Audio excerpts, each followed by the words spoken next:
चलो question number 8 cover करते हैं। अभी हम चैप्टर नंबर 2 के टेस्ट योर नॉलेज के क्वेश्चंस कवर कर रहे हैं। Manglu and friends got registered a company in the name of Taxman Advisory private limited. ठीक है, मंगलू और उसके दोस्तों ने एक कंपनी बनाई है टैक्समैन एडवाइजरी प्राइवेट लिमिटेड के नाम से। टैक्समैन एक रजिस्टर्ड ट्रेडमार्क है। After 5 years when the owner of trademark came to know about the same, 5 साल बाद पता चलता है ट्रेडमार्क के ओनर को कि भाई ऐसी किसी के ने ऐसी कंपनी बना दी है। Can the company be compelled to change its by name by the owner of trademark? क्या ट्रेडमार्क का जो ओनर है टैक्समैन वाले, क्या इस कंपनी को बोल सकते भैया तुम्हारे नाम में तो मेरा नाम आ रहा है, इस नाम को बदलो? Can the owner of registered trademark request the company and then company change its name and its declaration? क्या ओनर जो है रजिस्टर्ड ट्रेडमार्क का टैक्समैन वाले कंपनी के ओनर को बोलेंगे, मतलब कंपनी को बोलेंगे कि अपना नाम चेंज कर दो, ऐसा रिक्वेस्ट करेंगे क्या? तो देखते हैं, ये तो वायलेट कर रहा है चीज़ों को। तो according to section 16 of the companies act 2013, if a company is registered by name which in the opinion of the central government is identical with the name by which a company had been previously registered, it may direct the company to change its name. Central government ने बोला है section 16 companies act में कि अगर company registered हुई है जो कि सिमिलर नाम है किसी और के साथ, पहले जो कंपनी बनी है, तो डायरेक्ट करेगी सेंट्रल गवर्नमेंट कि भैया इसको नाम बदल दो। Then the company shall be passing an ordinary resolution, ordinary resolution pass करेगी कंपनी और 3 महीने के अंदर अंदर नाम बदल देगी। और अगर आइडेंटिकल है रजिस्टर्ड ट्रेडमार्क से या पहले से ही ट्रेडमार्क है, तो सेंट्रल गवर्नमेंट कह रही है कि 3 साल within 3 year of the incorporation company it में direct the company to change its name. 3 साल के अंदर अंदर बोलेगी कंपनी को अपना नाम बदल दो, that the company shell change, और कंपनी जो है वो 6 महीने के अंदर अंदर अपना नाम बदल देगी। ठीक है, now company shall give notice to the ROC, company ROC को नोटिस दे देगी कि सेंट्रल गवर्नमेंट का ये ऑर्डर आया है 15 दिन के अंदर अंदर चेंज के। In case of default company defaulting officer और पनिशेबल, अगर डिफॉल्ट करते हैं तो डिफॉल्टिंग ऑफिसर वो पनिशेबल हो जाएंगे। इन the given case owner of registered trademark is filing objection after 5, वहाँ पे 3 साल का था, अब यहाँ पे जो ओनर है रजिस्टर्ड ट्रेडमार्क 5 साल बाद आ रहा है कि भाई मेरे नाम के साथ ऐसा ऐसा हो गया, well it should have been filed, लेकिन ये सब 3 साल के अंदर होना चाहिए। Therefore the company can not be compelled to change its name, इसलिए अब कंपनी अपना नाम बदलने के लिए बाध्य नहीं है क्योंकि ये 5 साल में आया है, 3 साल के अंदर नहीं है। ठीक है, as per section therefore the company cannot be compelled to change its name. As per section 13, company can anytime change its name by passing a special resolution and taking approval of central government. लेकिन section 13 के according company कभी भी ऐसा कर सकती है, special resolution can करके central government से अप्रूवल ले सकती है। Therefore if owner of the registered trademark request the company, अगर ओनर रिक्वेस्ट करे कंपनी को तो कंपनी ऐसा कर सकती है अपने इच्छा के अनुसार, कोई फोर्सफुली नहीं, कंपेल नहीं कर सकती है।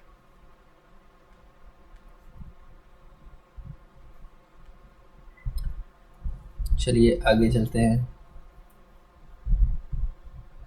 9th question, explain in the light of the provisions of the companies act 2013 the circumstances under which a subsidiary company can become a member of its holding company. वो सर्कमस्टांसेस बताइए जब subsidiary company member बन जाएगी अपनी ही holding company के। तो अब यहाँ पे है सेक्शन 19 की बात इन्होंने लिख दी है। उन्होंने बोला कि जब सब्सिडरी कंपनी, पहला point, subsidiary company hold shares in its holding company as the legal representative of a deceased member of the holding company. Subsidiary company hold करती है शेयर्स होल्डिंग कंपनी में किसी ऐसे मेंबर का जो मेंबर मर चुका है या जिस मेंबर की डेथ हो चुकी है, तब यहाँ पे ये अप्लाई नहीं होगा। द सब्सिडरी कंपनी होल्ड सच अस, जब सब्सिडरी कंपनी ट्रस्टी भी है और the subsidiary company was a share holder in the holding company even before it's become subsidiary, से पहले भी अगर वो शेयर होल्डर है, तो यहाँ पे ये 3 कंडीशन ऐसे हैं जिसमें ये मेंबर्स वाले कंडीशंस अप्लाई नहीं होगी। तो सेक्शन 19 ये कहती है कि subsidiary company can not either by itself और through its nominee hold any share in its holding company and no holding company shall allot और ट्रांसफर, मतलब सब्सिडरी कंपनी ऐसा कर ही नहीं सकती है। लेकिन अगर ये 3 कंडीशन होगी तो सब्सिडरी कंपनी शेयर होल्ड कर सकती है। तो पहली कंडीशन में था कि जब सब्सिडरी कंपनी शेयर होल्ड करती है as a legal representative of the member. जब subsidiary company as a trustee share hold करती है, जब सब्सिडरी कंपनी पहले से ही सब्सिडरी बनने से पहले से ही कंपनी के शेयर होल्डर है, तो 3 कंडीशन में रख सकते हैं, अदरवाइज कोई राइट नहीं है उनको शेयर या मेंबर बनने का।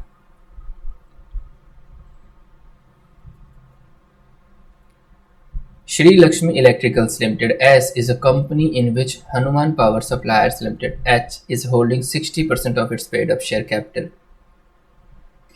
श्री लक्ष्मी इलेक्ट्रिकल लिमिटेड है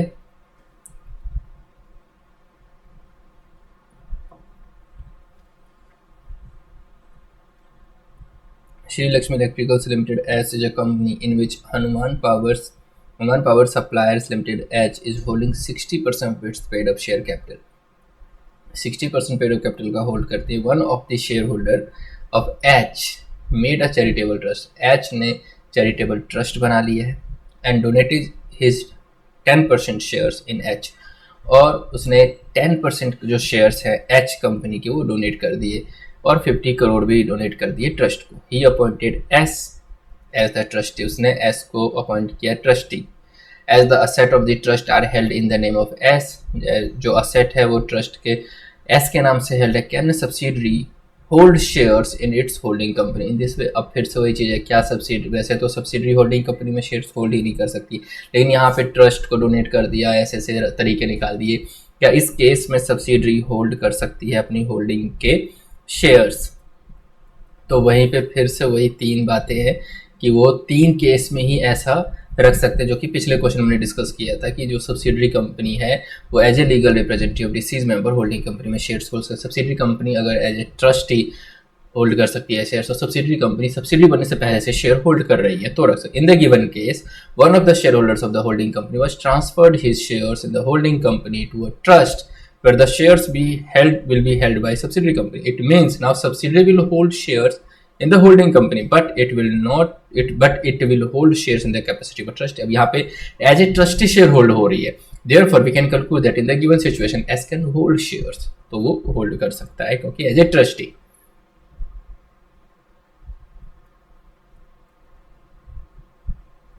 Now question number 11.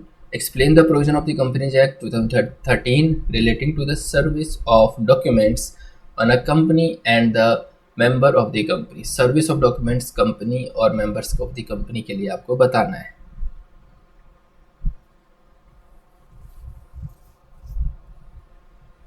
Under section 20 of the Companies Act 2013,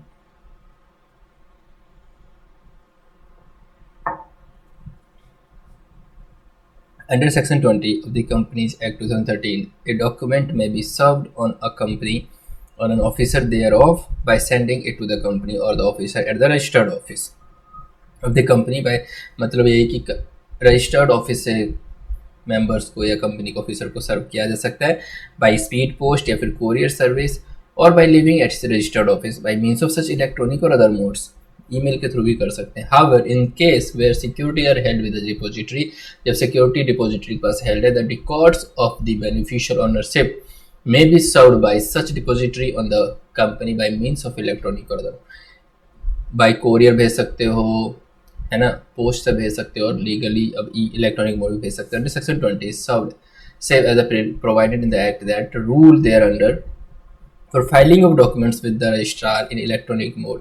A document may be served on registrar or any member by sending it to by him post or by registered post, speed post, courier, or delivering by or address, or by such electronic other mode as may be prescribed. However, a member may request for delivery for a document through a particular mode for which he shall pay such fees for the may be determined by the company in its annual general meeting. भाई electronically company को सर्व करना है officers को या ROC को, अगर किसी को फिजिकल फॉर्म में चाहिए तो वो फीस भी चार्ज कर सकती है।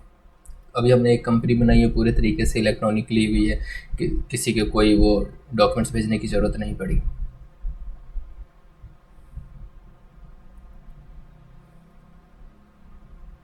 Ashok, a director of Gamma Electricals Limited, gave in writing to the company that the notice for any general meeting and of the board of directors meeting be sent to him only by registered post at his residential address. At his residential address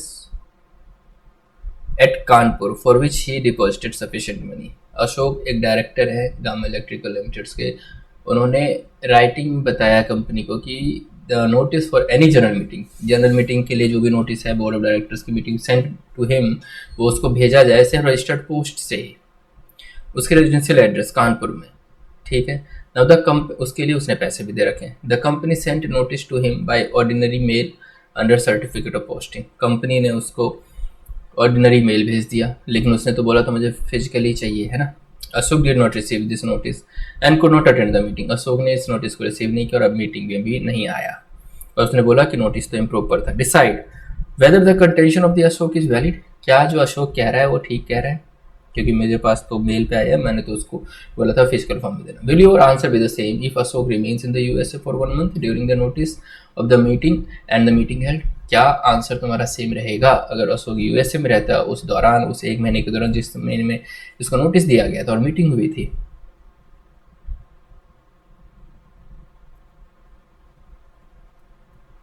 According to section 22 of the Companies Act, document may be served on registrar or any member by sending it to post by.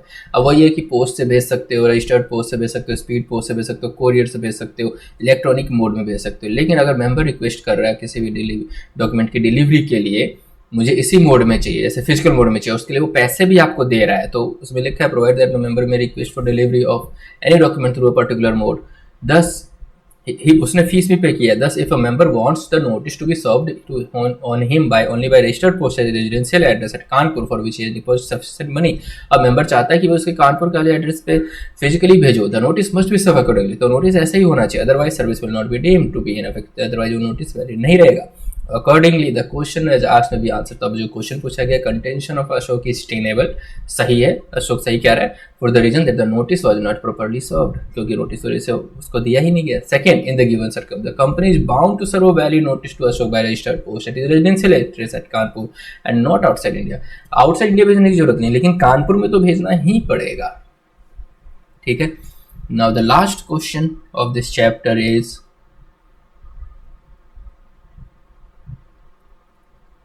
Parag Constructions Limited is a leading infrastructure company. One of the directors of the company, Mr. Parag, has been signing all construction contracts on behalf of company for many years. Parag Construction Limited एक leading infrastructure company है. एक director जो है company का mister पराग, वो sign कर रहा है सारे कंस्ट्रक्शन कॉन्ट्रैक्ट कंपनी के बिहाफ पे कई सालों से. All the parties who ever deal with the company know mister Parag very well. Company has got a very important construction contract from a renowned software company. उसको बहुत अच्छा, एक अच्छी कंपनी से काम मिल गया. Contract Parag construction will do construction for this site in partnership with a local contractor Feroza भाई. फिरोजा भाई से उसने पार्टनरशिप कर ली और कॉन्ट्रैक्टर को कॉन्ट्रैक्ट दे दिया, फिर वो बना लेगा. मिस्टर पराग साइन पार्टनरशिप, उसने पार्टनरशिप डीड भी साइन कर लिया विद फिरोजा भाई on behalf of company because he has an implied authority, क्योंकि उसके पास पहले से अथॉरिटी है. Letter in a dispute company denied to accept liability as a partner. बाद में आगे चल के company as a partner dispute को एक्सेप्ट नहीं कर रही है, मना करे. Can the company denied its liability as a partner. क्या कंपनी एज ए पार्टनर उस अपनी लायबिलिटी से मना कर सकती है? बट वहां तो उस बंदे ने साइन किया जो पिछले कई सालों से साइन कर रहा है. As per section 22 of the companies act, a company may authorize any person as its attorney to execute deeds on its behalf in place either in or outside. Company किसी बंदे को ऑथराइज कर सकती है कि भैया उसके बिहाफ पे कोई भी एग्रीमेंट करे, डीड साइन करे. But common seal should be affixed on his authority letter. उसका अथॉरिटी लेटर पे कॉमन सील अफिक्स्ड होनी चाहिए, जो कंपनी की कॉमन सील होती है. और the authority letter should be signed by 2 directors of the company. और अथॉरिटी लेटर 2 डायरेक्टर्स के द्वारा साइन होना चाहिए. और it should be signed by 1 और डायरेक्टर एंड सेक्रेटरी, और एक डायरेक्टर और एक सेक्रेटरी के द्वारा साइन होना चाहिए. दिस अथॉरिटी में be either general for any deeds और इट में बी स्पेसिफिक. यह अथॉरिटी किसी भी जनरल डीड के लिए, स्पेसिफिक डीड के लिए हो सकता है. Now a deed signed by such an attorney on behalf of the company and his seal shall bind the company if it were made under the common needs. अब किसी बंदे ने साइन किया और कंपनी का कॉमन सील भी affix किया है, तो कंपनी तो बाइंड होगी इसके ऊपर. In the present case company has not neither given any written authority not affix common seal of the authority letter. इसमें कंपनी ने ना कोई कॉमन सील अथॉरिटी लेटर बनाया, ना ही कोई रिटर्न में authority the. It means mister Parag is not legally entitled. इसका मतलब मिस्टर पराग लीगली तो वो था ही नहीं उस डीड को एग्जीक्यूट करने के लिए on behalf of the company, therefore deeds execute by him are not binding on the company. ऐसे केस में जो डीड है वो बाइंडिंग नहीं होगी कंपनी के ऊपर, therefore company can deny it's liability, तो कंपनी यहाँ पे मना कर सकती है एज पार्टनर्स की जो भी लायबिलिटी बनती है। तो दोस्तों हमने चैप्टर नंबर 2 के सारे क्वेश्चंस एग्जांपल्स कवर कर लिए। तो मिलते हैं नेक्स्ट वीडियो में चैप्टर नंबर 3 के साथ। मुझे कमेंट बॉक्स में बताना, थोड़ी बहुत भी हेल्प हो रही है। मेरी बस ऑब्जेक्टिव यही है या कोशिश यही है कि मैं आपको ये थोड़ा सा इंश्योर करा दूं कि आपने इंस्टीट्यूट की बुक के सारे एग्जाम्पल्स और जो टेस्ट और नॉलेज में क्वेश्चन देगी वो आपने कवर कर लिए, क्योंकि इन्हीं में से पेपर में आएगा। ठीक है, तो मिलते हैं नेक्स्ट वीडियो में नए चैप्टर के साथ। तब तक के लिए बाय बाय, टेक केयर।